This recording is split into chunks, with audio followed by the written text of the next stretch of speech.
அப்படியே கவுண்டருக்குள்ளே போகிறான். சிஎம் ஐயா சடக்குன்னு ட்விட்டரில் உட்காந்து ஒரே ஒரு விஷயத்தான் கேட்டார், பழைய திமுகவை பார்க்க வச்சுவிடாதிய சிவனே, நாங்கள் வாட்டுக்கு இந்த பக்கம் ஓட்டு கேட்டுக்கிட்டு வேலையை பார்த்துக்கிட்டு இருக்கோம், எங்களை நீங்கள் ஏதாவது நோண்டிக்கிட்டே இருக்கிய, அப்புறம் நல்லா இல்லை, அவ்வளோதான் சொல்லியிருக்கேன்.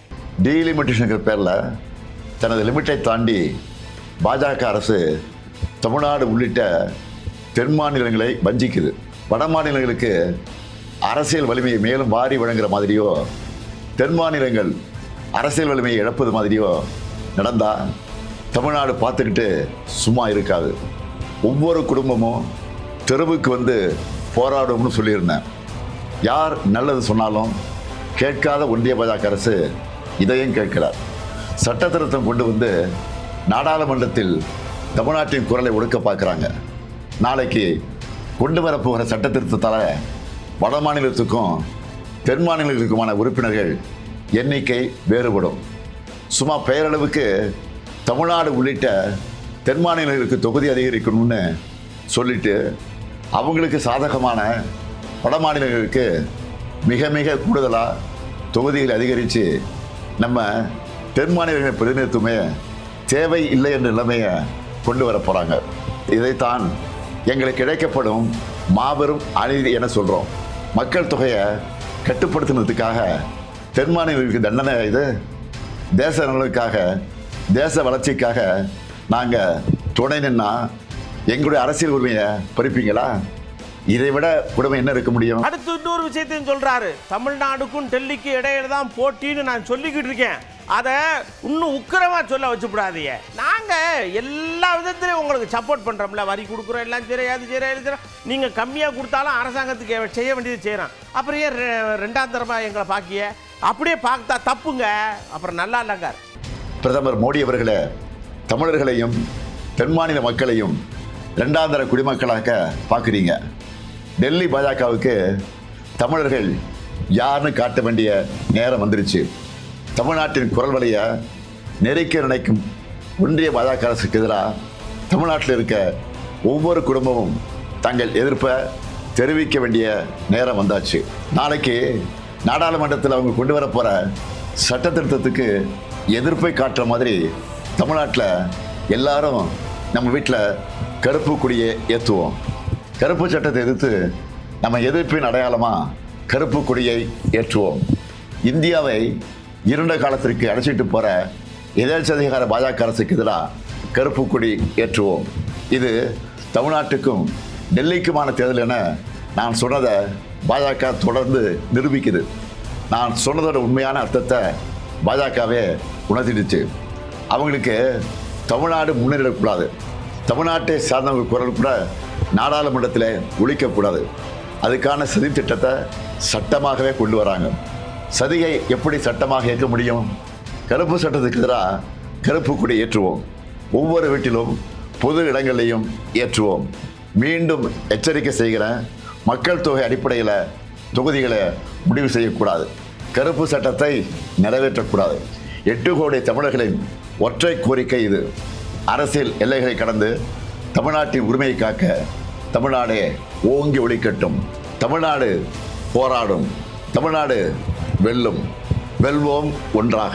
ஏயா, உங்களுக்கெல்லாம் இப்படி திரும்பணும்னா ஊபி மட்டும்தான் இந்தியாவுக்குள்ள இருக்கிறதே கணக்கு தெரியுமா? தமிழ்நாடுலாம் தெரியாதா? மக்கள் தொகை கட்டுப்பாட்டில் சடக்குன்னு முன்னாடி நின்று ஜெயிச்சதியா? நீங்க வாட்டுக்கு அழிச்சாட்டியம் பண்ணி அங்கேயே கொண்டு போறீன்னு டி ராஜையா கோபமா கேட்காரு, எடுத்து அடிச்சா அடிப்பார் ஓடுற. தமிழ்நாடு, கேரளா போன்ற மாநிலங்கள் குடும்ப கட்டுப்பாடு என்று செயல்பட்டு மக்கள் தொகையை கட்டுப்படுத்தி இருக்கிறார்கள். ஆனால் பல மாநிலங்கள் அதை செய்யாமல் அங்கு மக்கள் தொகை பெருக்கம் அடைந்திருக்கிறது.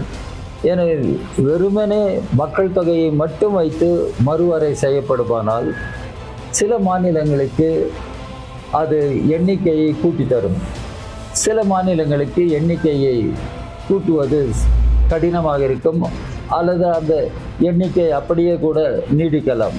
எனவே தான் இது டிஸ்ப்ரொபோர்ஷன் என்று சொல்கிறோம்.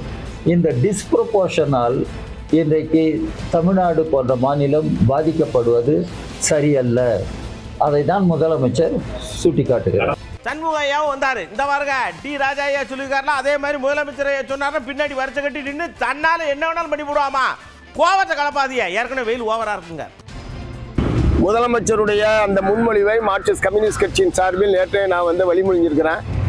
ஏன்னா தமிழ்நாட்டினுடைய உரிமையை பாதுகாப்பதில் திராவிட முன்னேற்ற கழகத்தின் தலைமையிலான மதச்சார்பற்ற முற்போக்கு கூட்டணி தொடர்ச்சியாக உறுதியாக நின்றிருக்கிறது. கடந்த காலத்திலும் ஒன்றிய பிஜேபி அரசாங்கம் தமிழ்நாட்டுக்கு பாதகத்தை ஏற்படுத்தக்கூடிய வகையில் நடவடிக்கைகள் எடுத்த போதும், தமிழ்நாட்டுக்கு உரிய திட்டங்களை மறுத்த போதும், அல்லது நிதி ஒதுக்கீட்டில் பாரபட்சமாக நடந்து கொண்ட போதும் வலுவான போராட்டத்தை தமிழ்நாட்டில் நாங்கள் நடத்தி இருக்கிறோம்.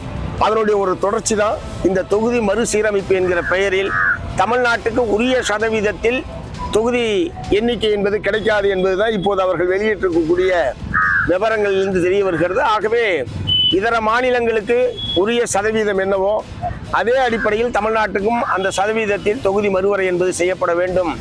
அதை குறைப்பதை ஒருபோதும் அனுமதிக்க முடியாது என்கிற முறையில் தான் மாண்புமிகு முதலமைச்சர் அவர்கள் சொல்லியிருக்கிறார்கள். அதை நாங்கள் வரவேற்கிறோம். அப்படியே எங்கரியா ஓட்டு தன்னால காலையில இருந்துச்சு வெயில்ல வேர்க்க விறுவிறுக்க தன்னால மக்க மனுஷங்களை பார்க்க ஓட்டுக்க ஓடிட்டு இருந்தா, நீ ஓட்டுக்க அந்த பக்கம் இது பண்ணி நாங்க அந்த பக்கம் வந்தா நீ இந்த பக்கம் வந்து ஓட்டு கட்டுட்டு என்ன வேணாலும் பண்ணிடுவீங்க இல்லையா? ஏன் ரொம்ப கோவம் வருது எனக்கு. அப்படிங்க சார், மொத்தம் 543 இருக்கு. இப்போ அவங்க எதுக்கு பண்ணுறாங்க? பெண்களுக்கு 33% இடஒதுக்கீடு கொடுக்க வேண்டிய என்பதற்காக பண்ணி 816 ஆக்குறாங்க. அப்படின்னா அதே ரேஷியோவில் தமிழ்நாட்டுக்குரிய பங்கு வரணும். நேற்றைக்கு தினம் எந்தெந்த மாநிலத்துக்கு எவ்வளவு சீட்டுன்றதை அவங்க வெளியிட்டிருக்காங்க. நமக்கு இப்போ 7.5% என்பது இருக்குது. ஏற்கனவே 543 39 தொகுதினா இப்போ இவங்க வர்றது 5.6 என்னமோ தான் வருது. 2% கிட்டத்தட்ட குறையிறதுனால தான் நாங்கள் எல்லோருமே இந்த கூட்டத்தொடரே முதல்ல ரத்து பண்ணிப்பதுக்கு எலெக்ஷன் நேரத்தில் இந்த கூட்டத்தை நடத்திட்டு இருக்காங்க. 5 மாநிலத்தில் தேர்தல் நடக்குது. 4ஆம் தேதி தான் ரிசல்ட் வரப்போகுது. இன்னொரு 10 நாள் கழிச்சு நடத்தினா என்ன குடிமொழி போகுது? இது இந்த சட்டப்பேரவை தேர்தல்களில் அரசியல் ஆதாயம் பெற வேண்டும் என்கிற நோக்கத்தோடு தான் அவசரமாக இந்த பாராளுமன்ற கூட்டத்தை பிஜேபி நடத்துகிறது. ஒரு குட்டி கதை. டீலிமிட்டேஷன் என்றால் என்ன? கூட்டுவது போல் கூட்டி, குறைப்பது போல் குறைப்பது. இவ்வளவுதாங்க சுருக்கமா சொன்னா. சிதம்பரம் ஐயா அந்த கதையை சொல்றாரு, கேளுங்க. அதாவது நேரடியாக மறுசீரமைப்பு டீலிமிட்டேஷன் செஞ்சிருந்தா 39 32 குறைஞ்சிருக்கும். அவ்வளவுதான், ஒரே கணக்கு தான். அது எல்லாருக்கும் தெரிஞ்சிடும். சாதாரண மக்களுக்கும் பளிச்சுன்னு தெரிஞ்சிடும். 39 நாடாளுமன்ற உறுப்பினர்கள் இருந்த இடத்துல இப்ப 32 தான் அப்படின்னு தெரிஞ்சிடும். இத 39 முதல்ல 19 சீட்டு கூட்டி 50% கூட்டி 58 ஆக்குறாங்க. 58 டீலிமிட்டேஷன்ல 46 குறையும். அப்ப என்ன, திரு எடப்பாடி பழனிசாமியுடைய சூத்திரதாரிகள் என்ன சொல்வார்கள்? 39 தானே இருந்துச்சு, இப்ப 46 வந்துருச்சுல்ல, மகிழ்ச்சி அடைங்க, சந்தோஷம் அடைங்க, 39 கூட்டித்தானே கொடுத்திருக்கான். அவ்வளவு ஏமாளிகளா தமிழர்கள்? அவ்வளவு ஏமாளிகளா தென் மாநிலத்து மக்கள்? ஒரு தயாநிதி மாறன் இருக்காருல, அவருக்கு உண்மையில இன்னைக்கு ஏகத்துக்கும் கோபம் வந்திருக்கும் போல் இருக்கு. இந்த வாரம் எடப்பாடி சும்மா அவங்களுக்கு சப்போர்ட் பண்ணிட்டே இருக்காதிய. அவங்க எல்லாத்தையும் அவங்களுக்கு சாதகமாக வச்சு முடிச்சுட்டு இங்கே இதுதான் அப்படின்னு சொன்னால் அப்புறம் நீங்கள் என்ன பண்ணி ஐயோ அம்மானாலும் வராதில்ல. இப்போ எழுத்தா தரம் உண்டு, சப்போர்ட் பண்ணாதீங்க. கட்டாயமாக இது இந்தியாவின் ஜனநாயகத்துக்கு எதிரான ஒரு மசோதா. இந்த மசோதா வந்தால் தென்னக மாநில உரிமை அத்துணையும் அழிந்துவிடும். நாளை அவர்கள் சட்டத்தை கொண்டு வருகிறார் என்றால் அப்பொழுது தமிழ்நாட்டு எம்பியின் ஆதரவோ, கர்நாடகா எம்பியின் ஆதரவோ, ஒரிசா எம்பியின் ஆதரவோ, கேரளா எம்பி ஆதரவு தேவையில்லை. வெறும் வட இந்திய, குறிப்பாக சொல்வது என்றால் இந்தி பேசுகின்ற எம்பிக்கள் மட்டும் வாக்களித்தால் போதும். அவர்கள் எந்த சட்டத்தை கொண்டு வர, ஏன் சொல்கிறேன், நாளைக்கு ஒரு சட்டத்தை கொண்டு வராங்க. இந்தி தான் தேசிய மொழி. இப்போ இந்தி தேசிய மொழியே இல்லை, இந்தி தான் தேசிய மொழி. இந்த மொழியை சொன்னால் நீ என்ன கேட்பீங்க? நம்ம எதிர்த்து வாக்களித்தாலும் நம்ம வாக்குக்கு அர்த்தமே இல்லாமல் போய்விடும். நீ ஹிந்தி பேசலாம் சிறையில் அடிப்பேன்பாங்க, செய்ய முடியுமா? இதுதான், இது ஜனநாயகத்துக்கு எதிரான சட்டம். இந்த சட்டத்தை கொண்டு வராதீர்கள், அவசர கதியில் கொண்டு வராதீர்கள். உங்களுக்காக, உங்கள் சுயநல, மோடி அவர்களே, உங்கள் சுயநலத்திற்காக தமிழ்நாட்டு மக்களின் உரிமைகளை பறிக்காதீர் என்று எங்கள் தலைவர் மு க ஸ்டாலின் சொல்லுங்கள். நீங்க மட்டும் நிதின் ஹெலிகாப்டர் வர்றாரு, அண்ணாமலை அங்கிட்டாக்க போறாரு. நாங்க இது ஒண்ணா மட்டும் காங்கிரஸ்காரர்களுக்கு ஹெலிகாப்டர் கிடையாது, போகக்கூடாது, தேர்தல் விதி கிடையாது, அது கிடையாதுன்னு சொன்னா என்ன அர்த்தம் இது அப்படின்னு செல்வ பிறந்தாச்சு கோபப்படுதார்ல. இப்போ பாருங்க, நான் ஸ்ரீபெரும்புதூர் தொகுதியுடைய வேட்பாளர், தொகுதியை விட்டு ஒரு நாள் வந்திருக்கேன். சவுத்தில் இருக்க கேண்டிடேட்லாம் பிரச்சாரம் பண்ணணும்னு ஹெலிகாப்டர் ஆர்கனைஸ் பண்ணியிருக்காங்க. எங்கள் ஆல் இண்டியா காங்கிரஸ் கமிட்டியில் எங்கள் சீனியர் லீடர் உத்தம் ரெட்டி ஜி அவர் வந்திருக்கார். இதற்காக தேர்தல் ஆணையம் எனக்கு அனுமதி கொடுக்கல. நிதின் நபீன் பிஜேபி பிரசிடென்ட் வரும்போது சந்து பொந்து எல்லா மாவட்டத்துக்கும் ஹெலிகாப்டரில் போகிறாரு. அவருக்கு மட்டும் எப்படி பர்மிஷன் கொடுத்தீங்க? பிஜேபி லீடருக்கு எப்படி பர்மிஷன் கொடுத்தீங்க? மதுரையில் வந்து இறங்குறாரு, கோயம்புத்தூரில் இறங்குறாரு. அவர் எங்கே போய் இறங்குறாரோ அப்போவே கிளியரன்ஸ், ஹெலிகாப்டர் கிளியரன்ஸ். எங்கள் லீடருக்கு ஹெலிகாப்டர் கிளியரன்ஸ் கொடுக்கல தேர்தல் ஆணையம்? எத்தனை மணி நேரம் போராடிட்டு இருக்கோம்? கடைசியில் சாலை மார்க்கமாக காரில் வந்து சேர்ந்துருக்கோம். எங்களுடைய ஷெடியூல் இங்கே 11 மணிக்கு 12 மணிக்கு வரும். என்ன காரணம்? தேர்தல் ஆணையம் பாராபட்சம் இல்லாமல் நடக்க வேண்டும். இதுதான் காங்கிரஸ் பேரியக்கத்துடைய கோரிக்கை. எல்லா விஷயத்திலையும் பாராபட்சம், எல்லா விஷயத்திலும் பாராபட்சமா இருக்காங்க. இது வந்து ஜனநாயகத்துக்கு டெமோக்ராட்டிக் கண்ட்ரி, இந்தியன் கான்ஸ்டிடியூஷனை எலெக்ஷன் கமிஷன் ஃபாலோ பண்ணணும். அப்படியே நம்ம செந்தமிழர் அண்ணன் சீமானனுக்கு கையில் சவுக்கு இல்லாமலே சவுக்கோட வராரு. என் தாத்தன் பாட்டன் பூட்டி எங்கள் அம்மா அப்பா எல்லாம் சித்தப்பா சித்தன்னு விவசாயத்தை உயிர் மூச்சா கொண்டு காப்பாற்றிக்கிட்டு இருக்கிற வேலையில் நீங்கள் அழிக்கிறதுக்கு நீங்கள் அரசியல் நடத்துறீங்க. நான் விட மாட்டேன், விடவே மாட்டேன். நான் ஆணையிட்டால் அது நடந்து விடும். கார்லா, நம்ம ஆத்தாளப்பு கடன் பட்டு நம்மளை படிக்க வச்சாம்பாரு. அப்போ கண்ணீர் சிந்தி எங்கள் ஆத்தா காது தோட கலட்டி கொடுத்தா பாரு. அந்த தோடு இந்த இடத்துல அந்த தழும்பு இருந்துச்சுப்பாரு.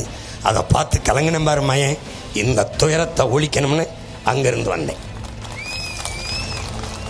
எங்கள் அப்பா விளைய வச்சு வெம்பாடுபட்டு ராத்திரியில் பனியில் போய் சொனையில் கத்தரிக்காயை பறித்து ராவோட ராவா அதிகாலையில் மூட்டையில் பஸ்ஸில் ஏற்றி நான் படிக்கிற காலத்தில் பின்னாடி கேரியரில் கட்டிக்கிட்டு 4 சண்டிங் அடித்து சந்தையில் இறக்கி வச்சுட்டு வந்து காய்கறி நாங்கள் விளைய வச்சதே ஒரு கிலோ தக்காளி கத்தரிக்காய்க்கு இது 10 ரூபா வந்துருச்சு. ஆனால் அங்கே சந்தைக்கு போனால் 5 ரூபாய்க்கு விற்க வேண்டிய நிலைமை வருதில்ல. அப்போது சிறைக்கிற பிளேட்டு கத்தியை தயாரிக்கிறவன் அவன் சொல்கிற விலை, காலுக்கு செருப்பு ஷூ இவன் சொல்கிற விலை பேரம் இல்லை, குண்டூசி தயாரிக்கிறான் அவன் சொல்கிற விலை பேரம் பேசலை. அப்போது செல்ஃபோன் பேரம் இல்லை, காரு பேரம் இல்லை, எந்த ஒன்று டிவி பேரம் இல்லை, சொல்கிற விலைக்கு வாங்குகிறான். ஆனால் கால் செருப்புக்கு கொள்கிற விலைக்கு வாங்குகிற இவன் என் ஆத்தாப்பை விலை வைக்கிற கீரை கத்திரிக்காய் அத்தியாவசிய உணவுப் பொருளுக்கு பேரம் பேசி குறைக்கிறான். இந்த நிலையை ஒழிக்கணும்டா அப்படின்னு முடிவெடுத்தேன். அங்கிருந்து வந்தேன்.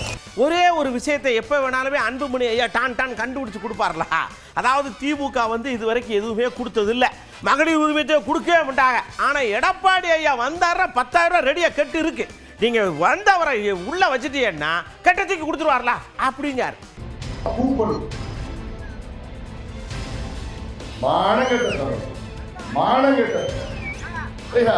சாதனையை வச்சு ஓட்டு கேளுன்னா வரப்போறத கூப்பனை வச்சு நம்பி இருக்கிறது.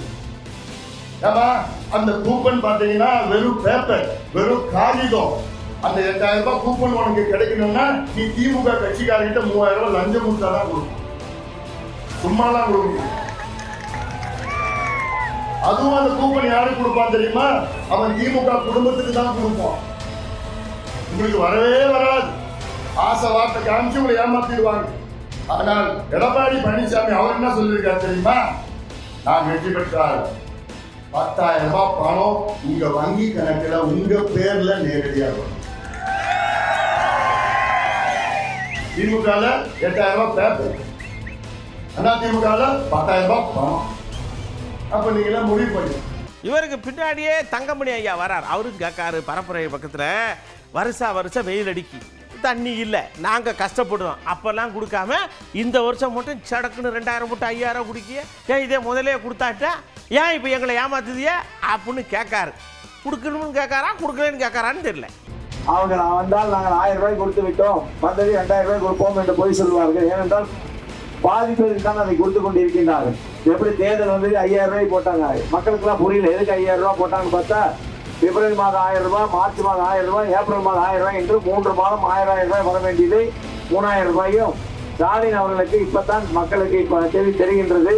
கோடை காலம் என்பது 5 ஆண்டு காலமாக கோடை காலம் இல்லாததை போல, வெயில் காலம் இல்லாததை போல, இப்பதான் வெயில் அடிப்பதை போல தேர்தலிலே வாக்குகளை பெற வேண்டும் என்பதற்காக 2,000 ரூபாய் கோடை கால சிறப்பு நிதி என்று கொடுத்திருக்கின்றார்கள். இதெல்லாம் மக்களை ஏமாற்றுகின்ற வேலை. கொடுத்தால் வருடம் கோடை கால சிறப்பு நிதி கொடுக்க வேண்டும்.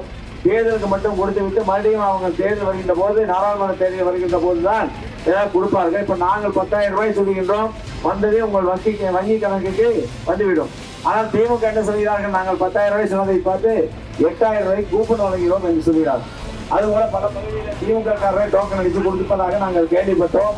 கஸ்தூரியக்கா இருக்காங்கல்ல, ஆமாம், அவங்க வந்து குங்குமம் மஞ்சளுக்கு இதில் தான் நல்ல நாள்னு செம்மையாக ஆடுவாங்க. ஆனால் நல்லா பேசுவாங்கன்னு இப்போ தான் தெரியுது. என்னென்னா நாம் தான் ஜெயிக்க போகிறோம், கட்டில் இதெல்லாம் ரெடியாக இருக்குது, சேரெல்லாம். நீங்கள் கவலைப்படாதீங்க மிஸ்டர் பெஞ்சமின் ஐயா, திமுக 2 வாட்டி ஜெயிச்சதா வரலாறு கிடையாதுன்னு எடுத்து போகிறதாக ஹிஸ்ட்ரியை.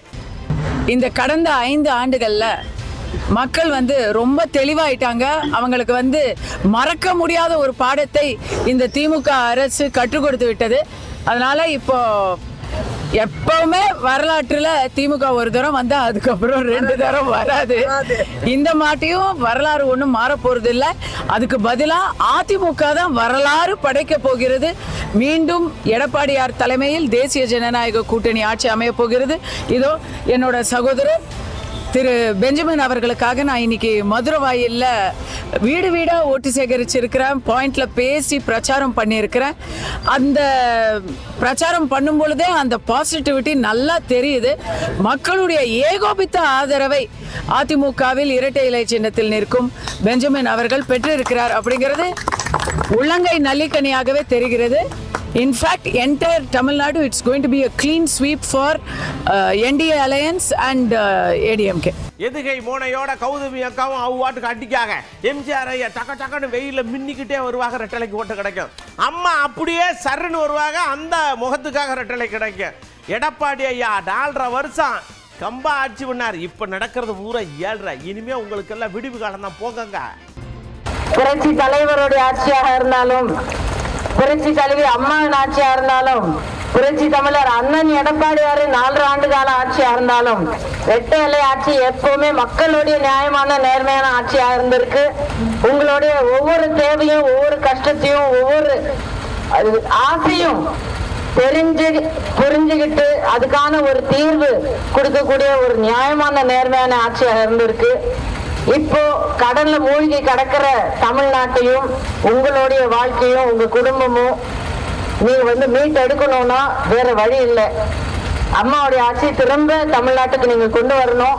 அது அண்ணன் எடப்பாடியாருடைய தலைமையில செயல்படுத்தப்படணும். தம்பி தங்கச்சிகளே ரெடியா இருந்துக்காங்க. உங்களுக்கு எல்லாம் கவர்மெண்ட் வேலை காத்துக்கிட்டு நடக்கு. மம்பட்டி இம்பட்டி சட்டிக்கிட்டுலாம் ரெடியாக இருக்காங்க. அண்ணன் ஆட்சிக்கு வர்ற குளமா வெட்டுற, இந்த பக்கம் ஆடு மாடா வளர்க்க விடுற, பயோகேஸை உற்பத்தி பண்ற, எல்லாம் கவர்மெண்ட் ஸ்டாப், ஒரு பிரைவேட் கிடையாது. அண்ணன் மட்டும் ஜிஎம் ஆயிட்டோம்னா இது ஊரா நடக்க. போங்க. விவசாயம் தொழில் இல்லடா, எங்க வாழ்க்கை முறையிடா. உலகத்து உயிர்களின் தேவை உணவு தேவைடா, உயிர் தேவைடா உணவு தேவை. அதை முன்னிறுத்தி பொருளாதாரத்தை கட்டிடுறேன். எந்த பயலும் என்னை தோக்கடிக்க முடியாது. ஏன்னா என்கிட்ட கரும்பு இருக்குது, கரும்புலேருந்து சர்க்கரை, நாட்டு சர்க்கரை, சர்க்கரையிலேருந்து சாப்பிட்ற தட்டு, சர்க்கரையிலேருந்து தாள், அங்கேருந்து எத்தனால் பெட்ரோல், இத்தனை இண்டஸ்ட்ரி புதுக்கோட்டையில். அப்புறம் வாழையிலிருந்து, வாழை நார்லேருந்து துணி, சட்டை, பை, வாழை மட்டையிலேருந்து சாப்பிட்ற தட்டு, வாழைக்காய் உணவுக்கு, வாழைப்பழம் சத்துள்ள உணவு ஏற்றுமதி என் மக்களுக்கு, வாழைக்காய் சிப்ஸு, வாழைப்பழ சிப்ஸு, வாழைப்பழ கேக்கு, அதாவது கட்டி இன்சுவைஸ் கட்டி அப்பம் மாதிரி செஞ்சு அது போட்டு காட்டியிருக்கேன். தட்டிப்பார் திணறிடுவேன். இங்கேயே வேலை, அரசாங்க வேலை, சின்னதாக இண்டஸ்ட்ரி கட்டிடுவேன். அறந்தாங்கியில், ஆலங்குடியில், கரம்பக்குடியில், புதுக்கோட்டையில் கட்டிடுவேன். நீ இங்கேருந்து திருச்சி கூட வர வேண்டியதில்லை. மாடு மேய், நீ பாட்டுக்கு இந்த ரோட்டில் நடந்து போனீங்கன்னு வச்சுக்க, மாடு, ஆடு, பண்ணை, விவசாயம், நாட்டுக்கோழி, பட்டுப்பூச்சி வளர்த்துக்கிட்டு இருப்பேன், தேனீக்கள் வளர்த்துக்கிட்டு இருப்பேன். பொட்டல்னு எதுவும் இருக்காது. நீ உன் தேகத்தில் தேமல் விழுந்தா அப்படி இருக்கும், திட்டா மேலே பறந்து பூமி பார்த்தீங்கன்னா இந்த நாடு முழுமைக்கு நீர் திட்டாக இருக்கும், நீர் தேமலாக இருக்கும். 10 ஏக்கரில் குளம், 2 ஏக்கரில் குட்டை, 2 ஏக்கர் ஏரி, 50 ஏக்கரில் ஏரி, குட்டை, குளம் வெட்டி போட்டு நீரை தேக்கி நான் பாட்டுக்கு விவசாயம் பண்ணி பசிங்கிற சொல்ல இல்லாமல் ஒழிச்சிடுவேன். அப்படியே உதயநிதி படக்குன்னு வந்தார். இவங்கெல்லாம் இப்படி தான் பேசிக்கிட்டே இருப்பாங்க. 2.0 வேணுமா, ஓட்டை போட்டு சட்டுன்னு கொண்டு போங்க. தமிழ்நாட்டை அப்படியே 2 இலக்கத்திலிருந்து 3 இலக்கமாக கொண்டு போவோங்காரலா. தமிழ்நாடை டெல்லியை பார்த்துருவோம். மீண்டும் நம்முடைய தமிழ்நாடு ஜெயிச்சாகணும். ஏற்கனவே திரு எடப்பாடி பழனிசாமி அவர்களுக்கு தொடர்ந்து 10 தோல்வி கொடுத்துருக்கீங்கம்மா. 10 தோல்வி பழனிசாமியை இந்த தேர்தலோட மொத்த தோல்வி பழனிசாமி ஆக்கி வீட்டில் உட்கார்ந்து செஞ்சு காட்டுவோமா? நீங்க அத்தனை பேரும் உதயசூரிய சின்னத்துல வாக்களிக்கணும்னு முடிவு பண்ணிட்டீங்கல்ல, பண்ணிட்டீங்களாமா? நீங்க அத்தனை பேரும் உதயசூரிய சின்னத்துல வாக்களிக்க போறீங்க. நான் உங்ககிட்ட கேட்டுக்கொண்டதுலாம், இன்னைக்கு தேதி 15, தேர்தல் தேதி 23, இன்னும் சரியா ஒரு வாரம் இருக்கு, 7 நாட்கள் இருக்கு. அடுத்த 7 நாட்களும் இந்த பிரச்சாரத்தை நீங்க போய் ஒவ்வொரு வாக்காளரும் சந்திச்சு நீங்க சொல்லணும். செய்வீங்களா? உதயநிதி வந்தாரு, போய் பார்த்தோம், பேசுறாரு, என்னென்ன திட்டங்கள் செஞ்சிருக்கோம்னு சொன்னாரு, என்னென்ன உறுதிமொழி கொடுத்திருக்கிறாரு, கலைஞ்சு போயிட்டோம், அப்படி இருக்கக்கூடாது. அடுத்த 7 நாட்கள் நீங்க ஒவ்வொருத்தரும் ஒவ்வொரு வாக்காளரை சந்திச்சு நம்முடைய திமுக ஆட்சியில என்னென்ன செஞ்சிருக்கோம், மீண்டும் ஆட்சிக்கு வந்தா என்னென்ன செய்வோம், எல்லாத்தை விட முக்கியம் அடிமை கூட்டத்தையும் சங்கி கூட்டத்தையும் தமிழ்நாட்டுக்குள்ள மீண்டும் விடக்கூடாது. விட்டா தமிழ்நாட்டை பின்னோக்கி எடுத்துட்டு போயிடுவாங்கிற அந்த பிரச்சாரத்தை நீங்க ஒவ்வொருத்தரும் அடுத்த 7 நாட்கள் செஞ்சீங்கன்னா நிச்சயம் ராஜா அவர்கள் 50,000 வாக்கு வித்தியாசத்துல மிகப்பெரிய வெற்றியை பெறுவார். செஞ்சு கொடுப்பீங்களா?